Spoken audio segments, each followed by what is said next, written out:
Hola a todos, mi nombre es Emanuel López y el día de hoy les quiero presentar el curso que tomé para fortalecer mis prácticas dentro del Centro de Rehabilitación de Alcoholismo y Drogadicción Dr. Sergio Berumen Torres, el cual es el ABC del abordaje del consumo de sustancias psicoactivas en primer nivel de atención en México.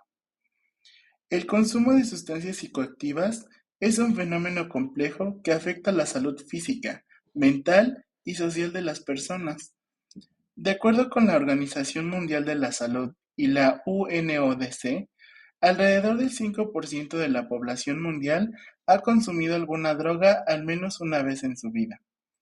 En México, este problema se ha convertido en una prioridad de salud pública, ya que el inicio en el consumo ocurre cada vez a edades más tempranas. Por eso, este curso del Instituto Mexicano del Seguro Social busca fortalecer las capacidades de personal de salud para la detección temprana, prevención e intervención oportuna. Este curso es realizado por módulos. Dentro del primer módulo, Epidemiología y factores de riesgo protección ante el consumo de sustancias psicoactivas en México, nos invita a comprender por qué las personas consumen drogas. Los motivos pueden ir desde la curiosidad, la presión social o el estrés, hacia la búsqueda de placer o evasión emocional.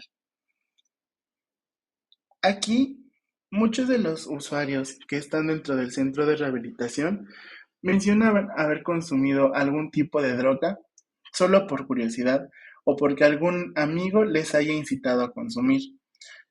Algunos mencionan que jamás volvieron a consumir esa droga, pero aún así eso fortaleció para incrementar el consumo de alguna sustancia más.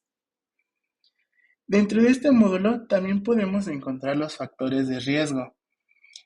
Entre los más importantes encontramos trastornos mentales como ansiedad, depresión o estrés postraumático, la discriminación o exclusión social, especialmente en población LGBT+, violencia en el noviazgo y abuso en la infancia, condiciones sociales como pobreza o desempleo.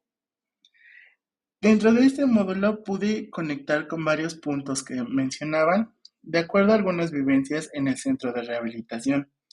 Por ejemplo, en la ansiedad, muchos de los usuarios presentan este trastorno debido a la dependencia de las sustancias y en el momento en que están dentro de la desintoxicación.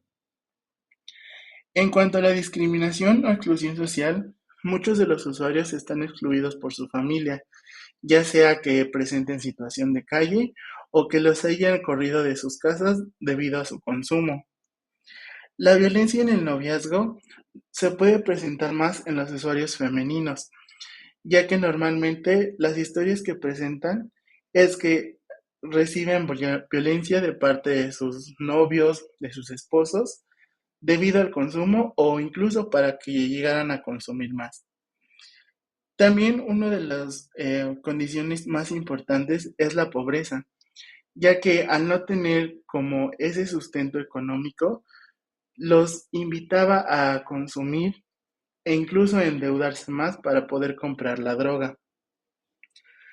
Además de estos factores, existen los factores de protección, los cuales fortalecen la resiliencia, como las habilidades sociales, autoestima positiva y apoyo familiar, actividades deportivas, artísticas o comunitarias, redes de apoyo que promueven el bienestar emocional. La salud mental y la inclusión social son pilares para una vida libre en adicciones. Dentro del centro de rehabilitación tienen muchas actividades programadas para los usuarios para que no solo sean pláticas. Tienen algunas activaciones físicas como yoga, estiramientos, respiración e incluso ahora que yo estoy presente, se llevan a cabo sesiones de terapia de acompañamiento grupal en los cuales podemos observar una gran influencia en actividades manuales como origami o incluso pintar, las cuales ayudan a distraer a los usuarios de las actividades que se realizan dentro del centro de rehabilitación. Existe una estrecha relación entre la salud mental y el consumo de sustancias, ya que según la Organización Mundial de la Salud, el 20% de las enfermedades están relacionadas con trastornos mentales y muchas personas presentan patología dual, es decir, adicción y trastorno mental al mismo tiempo. Esta condición requiere atención integral y multidisciplinaria, centrada en una sola persona. Las acciones preventivas deben enfocarse en fortalecer los factores de protección, reducir el estigma y promover la inclusión social. La educación emocional, la familia y la comunidad son pilares para una vida libre de adicciones. En el módulo 2, consumo de sustancias psicoactivas y sus efectos en el cerebro, el organismo y la conducta, nos menciona que las adicciones no son un fallo moral, son enfermedades cerebrales crónicas y recurrentes, caracterizadas por la pérdida de control y la búsqueda compulsiva de la sustancia. Las drogas alteran el sistema de recompensa del cerebro, liberando dopamina, lo que produce sensaciones de placer y refuerzo positivo. Con el tiempo, el cerebro se adapta y genera tolerancia, requiriendo más sustancias para lograr el mismo efecto. Dentro del curso pude observar que esto de la liberación de dopamina es reemplazada por el consumo de la sustancia, ya que al consumir, por ejemplo, mencionaban cocaína, esto hace que la dopamina sea mucho más grande. Entonces, el cerebro se encarga de absorber esa dopamina y la dopamina a su vez se deja de producir. Entonces, esto hace que la sustancia ahora sea más necesaria, ya que el cuerpo al no producir la dopamina suficiente, necesita esa dopamina por parte de las sustancias. Estas alteraciones afectan la corteza prefrontal, zona responsable de la atención, memoria y toma de decisiones, y esto puede causar la depresión, ansiedad, irritabilidad y la baja motivación. Por eso las adicciones deben tratarse como trastornos del cerebro, que requieren atención médica, psicológica y social, basadas en la educación emocional y la resiliencia.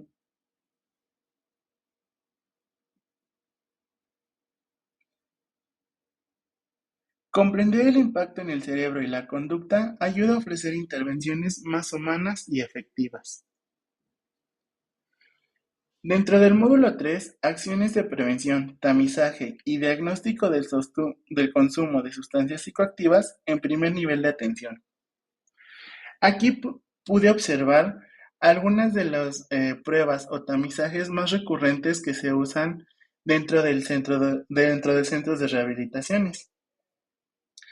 El personal del primer nivel de atención debe evaluar clínicamente y ampliar el interrogatorio para detectar oportunamente el consumo de sustancias psicoactivas. Se debe considerar la posible comorbilidad con trastornos mentales o enfermedades físicas a través de un flujorama. Si hay sospechas de consumo, aplicar el tamizaje y seguir los criterios del DSM-5. Si no hay consumo, se necesita reforzar la prevención. El instrumento principal es la prueba SIST por parte de la Organización Mundial de la Salud, que cuenta con 8 reactivos para tabaco, alcohol, cannabis, cocaína, estimulantes, inhalantes, sedantes y otras drogas. Los instrumentos que ya les había mencionado que se utilizan más frecuente dentro de los centros de rehabilitación es el ASIST, que es el que le acabo de mencionar. Puede ser aplicada por profesionales o autoadministrada. Aquí se evalúan 3 criterios en los puntajes: el riesgo bajo, que va de 0 a 10 puntos, moderado de 11 a 26 y alto de 27 o más. En este alto ya es cuando se necesita una intervención psiquiátrica. La otra prueba es la Fagestorm, que evalúa la dependencia a la nicotina. También se evalúa en 3 puntos: de 0 a 4 baja, de 5 a 6 media, de 7 a 10 alta. Por último, la prueba Audit, que es un cuestionario de 10 preguntas sobre frecuencia, cantidad y consecuencias del consumo de alcohol. Todos los instrumentos son validados internacionalmente y en México por instituciones como el INEPERFORM. Aquí podemos observar la primera prueba, que es la CIST. Esta prueba sí se aplica dentro del centro de rehabilitación. Es un poco complicada de contestar, ya que está muy confusa al momento de sumar los puntos. Pero de acuerdo con los resultados, esto arroja la posible detección de otras necesidades dentro del consumo, o si se están obviando algunos pasos a seguir. Este es el test de alcoholismo y de tabaquismo.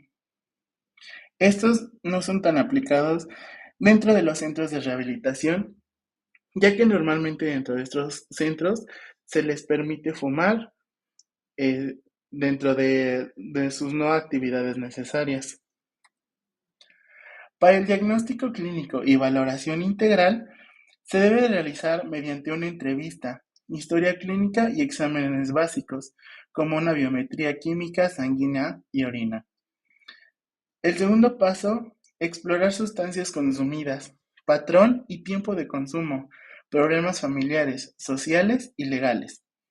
Y por último, una valoración integral del paciente adicto, la cual consta de una evaluación médica, psicológica y social, la identificación de necesidades no reconocidas, el análisis funcional, cognitivo, familiar y laboral, análisis global de la situación particular. Dentro de este curso también se mencionó la clasificación dentro del CIE-11, a cargo de 22 categorías de trastornos debido al consumo de sustancias, que son el alcohol, tabaco, cannabis, cocaína, estimulantes, opioides, sedantes, alucinógenos y otras drogas. Por ejemplo, dentro del CIE-11 se puede identificar el episodio de consumo nocivo con su clasificación numérica. La detección oportuna y el uso de pruebas estandarizadas como la CIST, el AUDIT y el Fagerstorm son esenciales para identificar, clasificar y atender el consumo problemático en el primer nivel de atención. Dentro del módulo 4, los trastornos mentales y del comportamiento por consumo de sustancias psicoactivas, según la clasificación del CIE-11. El consumo prolongado puede desencadenar trastornos mentales graves. Entre 172 y 250 millones de personas consumen drogas ilegales cada año. Las más comunes son el alcohol, tabaco, cannabis, cocaína y anfetaminas. Los efectos varían según el tiempo de consumo. A corto plazo, la pérdida de memoria, alteración del juicio, cambios de humor y euforia. Y a largo plazo, deterioro cognitivo, apatía, aislamiento y bajo rendimiento. Algunas sustancias pueden invocar psicosis inducida, con síntomas como delirios, alucinaciones y pensamiento desorganizado. Por ejemplo, el alcohol puede presentar delirios persecutorios y deterioro cognitivo. La cocaína, paranoia y alucinaciones. Las anfetaminas, metanfetaminas, puede presentar delirios paranoides, agresividad, alucinaciones visuales. Los opiáceos, ideas de persecución, alucinaciones auditivas e incluso un riesgo suicida. Los alucinógenos como el LSD, éxtasis, puede generar episodios psicóticos transitorios. Y la cannabis, síntomas maníacos, despersonalización esquizoide o paranoide. De acuerdo a este curso, la cannabis es una de las drogas más importantes a tener en cuenta dentro del tratamiento, ya que al ser una droga que es más común su consumo, es la que está afectando más el deterioro de la corteza prefrontal. Para la prevención y atención, se necesita una detección temprana y atención en el primer nivel de salud, terapias conductuales y acompañamiento psicosocial como primera línea de intervención. En casos graves, se debe tener un tratamiento médico-psiquiátrico multidisciplinario. También programas de prevención y orientación disponibles en línea, como la Línea de la Vida. Además, el IMSS presenta campañas de la Secretaría de Salud y CONASAMA, como la Me Cuido y Por Amor a la Vida. Dentro del último módulo, intervención inicial en el consumo de sustancias psicoactivas en primer nivel de atención, referencia a tratamiento y rehabilitación, podemos abordar los esquemas de tratamiento más comunes, entre ellos el cognitivo-conductual, que modifica pensamientos y conductas relacionadas con el consumo; la farmacológica, que usa medicamentos para reducir síntomas de abstinencia; la comunidad terapéutica, fomenta la responsabilidad y reinserción social; la ayuda mutua y 12 pasos, que combina terapia individual y grupal con un enfoque integral; y por último, la Minnesota, que es una terapia individual y grupal inspirada en los 12 pasos, la cual busca la recuperación integral y promueve un trato digno y la reinserción social del paciente. Para la intervención breve de primer contacto, es una estrategia eficaz para atender a pacientes con consumo perjudicial o dependencia. Se aplica en unidades de salud y centros del primer nivel. Ayuda a identificar, diagnosticar y referir a los pacientes con problemas por el consumo. Las fases de la intervención breve es brindar el conocimiento sobre la enfermedad. Después, propiciar la toma de conciencia o el insight. El 3, facilitar la orientación del paciente. 4, fomentar cambio de actitudes y conductas. 5, modificar el estilo de vida. Y 6, retroalimentar en el proceso. El objetivo de esta intervención breve es identificar el consumo nocivo y motivar al cambio o abstinencia. Es sustentada por el acrónimo FRAMES o marcos, que agrupa 6 componentes terapéuticos, los cuales el primero es el feedback, que es una retroalimentación, es informar al paciente sobre las consecuencias de su consumo. El siguiente es responsibility o responsabilidad, que es asignar al paciente el control del cambio. El siguiente paso es el advice o el consejo, que es ofrecer orientación y alternativas para el cambio. El siguiente es Menu of Options, que es el menú de opciones, presentar diversas estrategias de acción. El siguiente es el empathy, empatía, escuchar sin juzgar, con comprensión y respeto. Y el último es el self-efficacy, la autoeficacia, fomentar la confianza del paciente en su capacidad de cambio. ¿Cuáles son las características de una intervención breve eficaz? Está basada en una evidencia científica. Usa el modelo transteórico del cambio. Se apoya en la entrevista motivacional. Personaliza las intervenciones. Ofrece un menú de opciones y enfatiza la responsabilidad del paciente. Una intervención breve con la prueba ASIST está basada en el ciclo del cambio y entrevista motivacional. Dura entre 3 y 15 minutos, aplicada por personal de salud.